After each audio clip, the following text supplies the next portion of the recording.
chào các bạn, mình là Ngân Hà, điều phối viên chương trình quản lý rác thải nhựa của Trung tâm hỗ trợ phát triển xanh Green Hub. Hôm nay mình muốn chia sẻ với các bạn một số thông tin về nhựa nhằm giúp các bạn nâng cao chất lượng sản phẩm truyền thông sáng tạo trong cuộc thi Plastic Talk khi nhựa lên tiếng. Cuộc thi Plastic Talk khi nhựa lên tiếng được đồng tổ chức bởi Trung tâm hỗ trợ phát triển xanh Green Hub và Quỹ vì tầm vóc Việt VSF với sự đồng hành của nhóm thanh niên vì môi trường mắt xanh. Mình hy vọng sau buổi chia sẻ các bạn sẽ có những kiến thức cơ bản về nhựa, ô nhiễm nhựa, ảnh hưởng của nó đến môi trường và con người. Qua đó, chúng mình cũng đề xuất một số giải pháp về giảm thiểu nhựa trên thế giới và tại Việt Nam. Mọi thông tin chi tiết các bạn tham khảo đây nha. Vậy, sau đây, các nội dung chính về nhựa sẽ được đề cập là định nghĩa nhựa, ô nhiễm nhựa, thực trạng của nhựa trên thế giới và tại Việt Nam, ảnh hưởng của nhựa đến môi trường và sức khỏe, làm cách nào để giảm thiểu nhựa. Mục đầu tiên, nhựa, ô nhiễm nhựa là gì? Nhựa là các hợp chất cao phân tử và chứa các đơn vị tái lập trong suốt chiều dài mạch, được dùng làm vật liệu để sản xuất nhiều loại vật dụng trong đời sống hàng ngày cho đến những sản phẩm công nghiệp. Rác thải nhựa là những sản phẩm nhựa sau khi sử dụng sẽ được thải ra môi trường, bao gồm túi, chai nhựa, ống hút nhựa hoặc các loại chất dẻo tổng hợp khác. Đặc điểm của loại rác thải này là thời gian phân hủy cực kỳ lâu, có thể lên tới hàng trăm, hàng nghìn năm. Một số fact về nhựa. Nhựa phần lớn có nguồn gốc từ dầu mỏ, dễ uốn, nhẹ, trong suốt, không thể phá vỡ. Nhựa được tìm thấy mọi nơi trên thế giới, ở cả nơi cao nhất trên thế giới như đỉnh Everest và nơi sâu nhất như rãnh Mariana. Có những sản phẩm từ nhựa cần đến 100, 1000 năm để phân hủy. Như vậy có thể nói rằng, những mảnh nhựa đầu tiên được tạo ra vẫn còn tồn tại cho tới tận ngày nay. Ô nhiễm rác thải nhựa là hiện tượng các loại rác thải nhựa bị xả bừa bãi ra môi trường và tích tụ lại, gây ảnh hưởng xấu đến động vật hoang dã, môi trường sống và con người. Ô nhiễm trắng được các nhà khoa học dùng để chỉ ô nhiễm do túi ni lông gây ra cho môi trường. Vậy, thực trạng ô nhiễm nhựa trên thế giới hiện nay như thế nào? Từ những năm 1950, con người đã sản xuất ra 8,3 tỷ tấn nhựa, trong đó 6,3 tỷ tấn là rác thải nhựa. Chỉ một phần nhỏ lượng rác nhựa mà chúng ta thải ra được đem đi tái chế hoặc xử lý đúng cách. Trên thực tế, hơn 70% tổng số rác nhựa được đổ ra các bãi rác hoặc vứt bỏ trực tiếp ra môi trường tự nhiên. Chỉ riêng trong năm 2010, các đại dương đã phải hứng chịu khoảng 8 triệu tấn rác nhựa. Từ nay tới năm 2025, lượng rác nhựa thải vào đại dương có thể lên tới 155 triệu tấn. Nhựa không được kiểm soát, rò rỉ ra biển, tạo ra các đảo rác trên đại dương.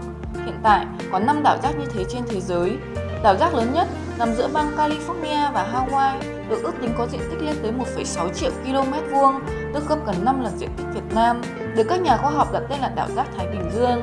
Nhiều quốc gia, các tổ chức quốc tế và công ty đang tìm cách hiệu quả để thu gom và tái chế các rác tại các đảo rác này.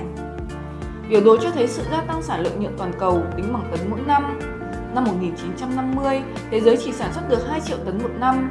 Kể từ đó, sản lượng hàng năm đã tăng gấp 200 lần, đạt 381 triệu tấn vào năm 2015.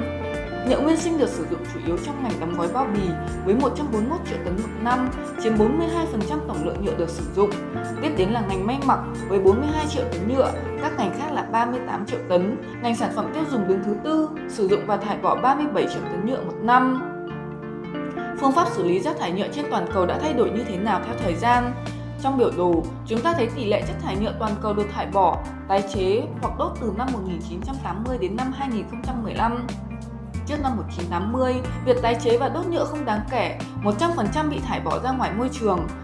Từ năm 1980 đối với đốt rác và 1990 đối với tái chế, tỷ lệ tăng trung bình khoảng 0,7% mỗi năm. Vào năm 2015, ước tính có khoảng 55% chất thải nhựa toàn cầu bị thải bỏ, chôn lấp, 25% được xử lý bằng phương pháp đốt và 20% được tái chế.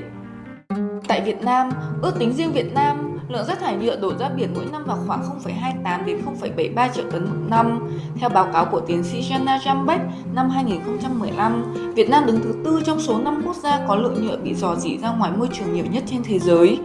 Theo báo cáo của Bộ Tài nguyên Môi trường năm 2020, mức tiêu thụ nhựa bình quân đầu người ở Việt Nam đã tăng mạnh từ 3,8 kg nhựa một người vào năm 1990 lên 41,3 kg một người vào năm 2015.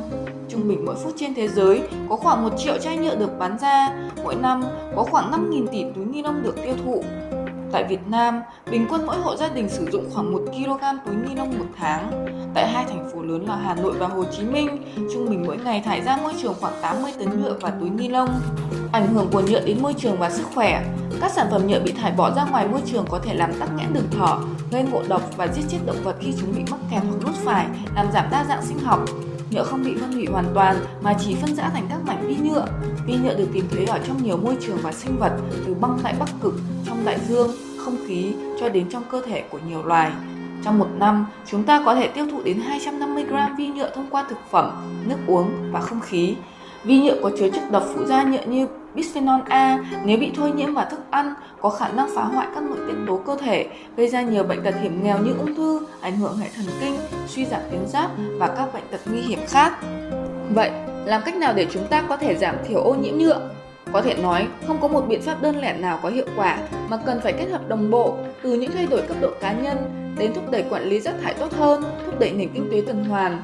Đối với các cá nhân, các thay đổi hành động đến từ mô hình 5R, Rethink, suy nghĩ lại về thói quen và hành vi sử dụng đồ nhựa một lần của mình, cân nhắc mỗi khi sử dụng đồ nhựa, đặc biệt là nhựa dùng một lần, nâng cao nhận thức và giáo dục những người khác về chủ đề ô nhiễm nhựa để lan tỏa thông điệp bảo vệ môi trường. Refuse, từ chối sử dụng các đồ nhựa dùng một lần tại các nhà hàng, quán ăn, tập thói quen mang theo đồ cá nhân, các đồ dùng nhiều lần khi đi ra ngoài để tránh sử dụng đồ nhựa một lần. Reduce, giảm thiểu, hạn chế mua sắm, sử dụng các sản phẩm nhựa một lần, mua sắm trực tiếp thay vì đặt hàng trực tuyến để giảm thiểu bao bì đóng gói. Reuse, tái sử dụng các sản phẩm dùng nhiều lần như chai nước, hộp đựng thực phẩm, ống hút, làm từ các nguyên liệu an toàn như kim loại, thủy tinh, tre, gỗ. Mang túi xách, đồ đựng thức ăn cá nhân khi đi mua sắm, ăn uống bên ngoài, mua sắm tại các cửa hàng đồ cũ nếu phù hợp thay vì mua đồ mới hoàn toàn.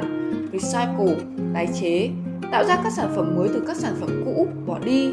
Ngoài ra, hãy tham gia hoặc hỗ trợ các hoạt động sáng kiến môi trường tại nơi bạn sinh sống, học tập và làm việc. Bên cạnh những giải pháp cá nhân, hiện nay ngày càng có nhiều mô hình sáng kiến về giảm nhựa do các tổ chức doanh nghiệp thực hiện. Điển hình là các mô hình tái chế từ rác thải nhựa bỏ đi như dây buộc gạch, vỏ mì tôm, pano quảng cáo để tạo ra các sản phẩm mới như túi xách, làn đi chợ. Hay mô hình doanh nghiệp xanh phân phối các sản phẩm thân thiện với môi trường, hạn chế sử dụng nhựa làm bao bì. Các mô hình doanh nghiệp xanh xuất hiện ngày càng nhiều và nhận được ủng hộ của khách hàng, góp phần hình thành một lối sống mới, xanh và bền vững hơn cho cộng đồng.